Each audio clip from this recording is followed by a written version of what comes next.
Welcome to another episode of Risk. This is another 4-player fixed card game on classic Risk map with blizzards. Settings, alliances, balanced blitz dice rolls and 60 seconds per turn. I set the beginner rank as a minimum rank when hosting this game, meaning that my opponents could be ranked anywhere from beginner to grandmaster. There are no novices in this game. And judging by my opponent's stats, it seems I've got very decent opponents in my game.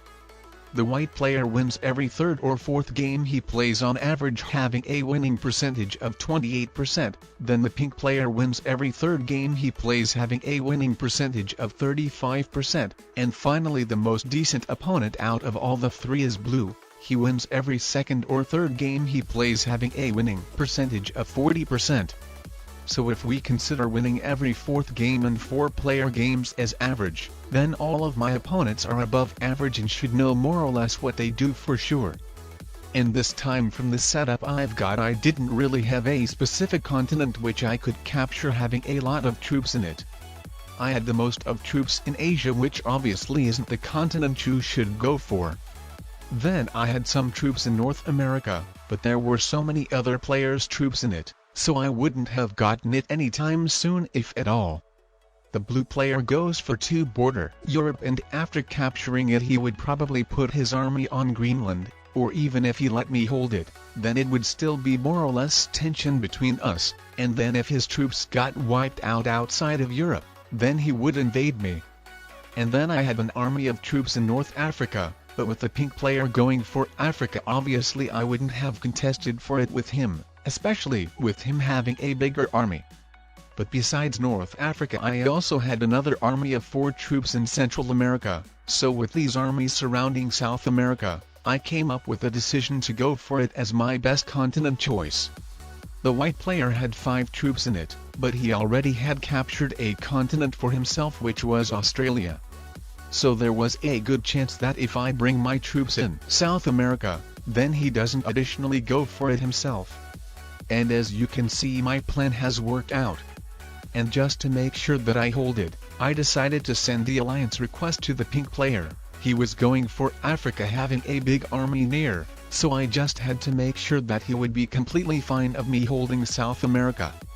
As a South American player, it could be extremely good for me to have the alliance with the African player, as he is my neighboring player. So while I know that my borders would be safe from getting invaded, I would be able to deal with some other stuff. Like for example expanding to North America, which is unfortunately unlikely for me to capture because there are a lot of the pink player's troops, and then like I said, it would be too very hard to hold it if at all with a European player being alive. And then another thing I could do is to attacking other players, so for example blue, but the blue player is at 5 cards, so I'm really afraid of retaliation. And then I have no idea whether the pink player would help me out dealing with him, as one by myself I wouldn't be really able to fight him, and then that if the pink player would just expand to Europe himself, it would probably be even worse.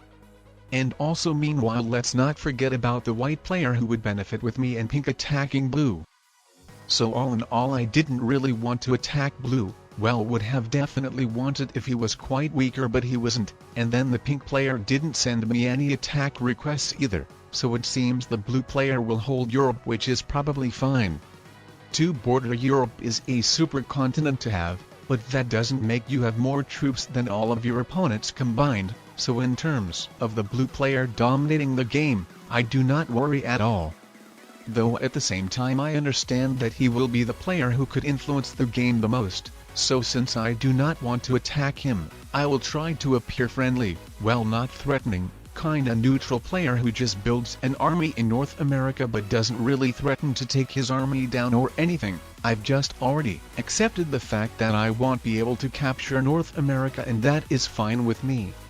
And getting to the blue player's influence to the game, he will be able to select which player he wants to target to make eliminated first. So this is just some sort of worry right now that it could be me, but like I said, I will try my best to not appear threatening to blue.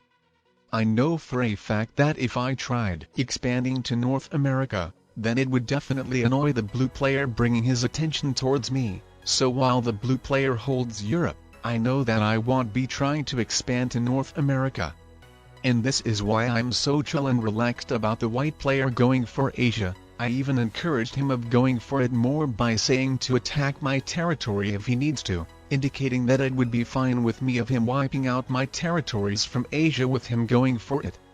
And this is what he did. I think I made him trust me, so even if he captures it, I don't think he would be going after me.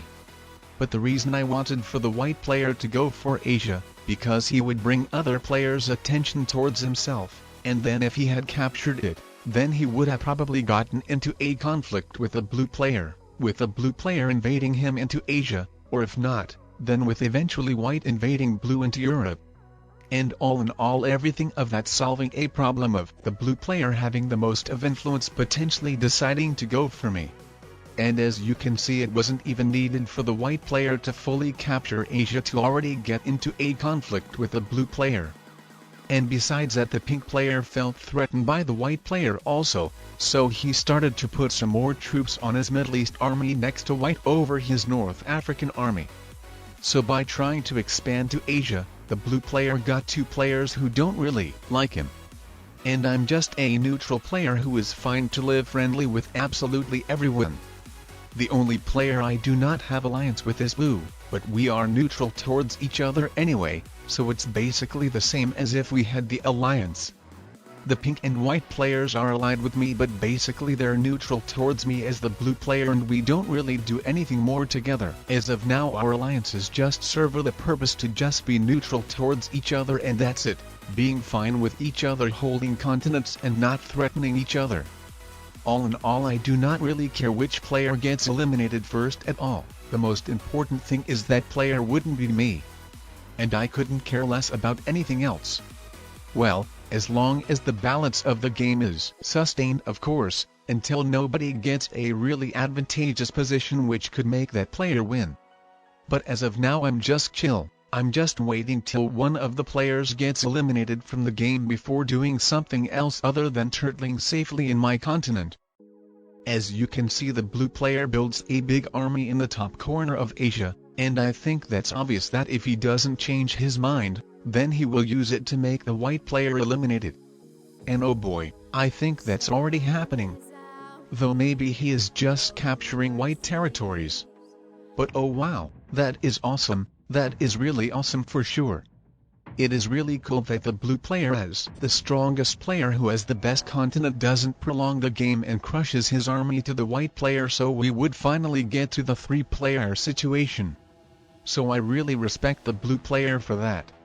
But oh boy, with the pink player taking out the white player and taking over Australia, I didn't really expect him to go for Asia also.